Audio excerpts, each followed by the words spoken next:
श्री स्वामी समर्थ. आज देवाऱ्याची साफसफाई, देवपूजा सगळी स्वच्छता करून म्हणजे पूर्ण डीप क्लिनिंग करायची होती, म्हणून सगळे देव काढून स्वच्छता पहिल्यांदा करून घेतली आणि मगच सगळं देव घासून देवपूजा केलेली आहे. मग देव कसं एकदम स्वच्छ दिसलं पाहिजे, म्हणून मी आठवड्यातनं एकदा स्वच्छ देवपूजा अशी करते. मला ज्यावेळेस होईल त्यावेळेस परत फुले देवांना फुले वाहिली आणि देवपूजा पूर्ण झालेली आहे. मग थोडा वेळ देवपूजेचं सगळं म्हणजे पूर्ण असं फुले वाहून देवपूजा करून घेतली आणि कालचा दिवस भरपूर हा कामात गेला. भरपूर अशी गडबड गोंधळ चालू होती. रविवार होता पण निवांत नव्हते. आम्ही काही महिलांनी बिशी लावलेली आहे.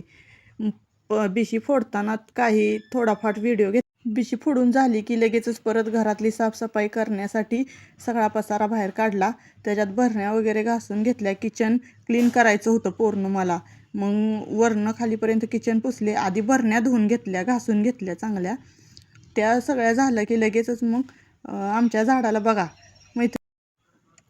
रामफळाचं झाड बघा आमच्या दारात आहे.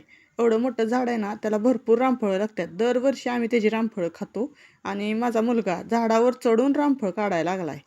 आणि ती बघा किती रामफळं निघालेली आहे ती. त्याच्यातली काही रामफळं आम्ही ठेवलेत पिकण्यासाठी आणि काही काढले ते आज. आणि अजून झाडाला भरपूर रामफळं आहेत.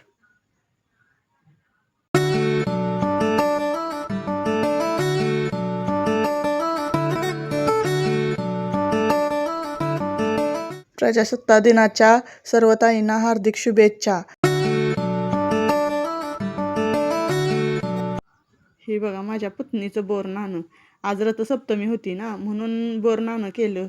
छोटीशी आहे पण क्यूट पण आहे दिसायला.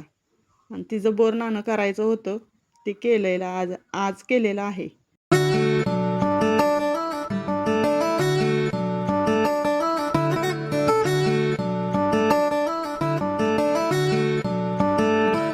आपला व्हिडिओ रोज 2 ते 4 या टायमिंगमध्ये येईल. चला भेटू उद्याच्या ब्लॉगमध्ये. श्री स्वामी समर्थ. बाय मैत्रिणींनो.